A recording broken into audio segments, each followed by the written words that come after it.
যার অ্যাকাউন্টে রিয়াকশন দিচ্ছি তার নাম আহমেদ। উনি এক নম্বরের একটা আহমকের সাথে, উনি প্যাচ লাগানো একটা মানুষ। জানলে আমি জীবনে ওনার রিয়াকশন দিতাম না,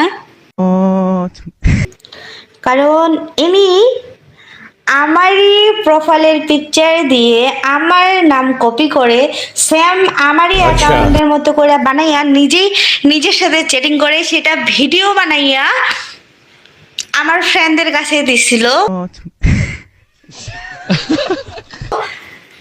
মানে আমাকে বদনাম করার জন্য। তাহলে ভাবছেন সে কি টাইপের মানুষ? বাট তবুও মানবতার খাতিরে তার রিয়াকশনটা দিলাম। ওকে, দেওয়ার কোনো ইচ্ছা নেই বাট তবুও দিলাম।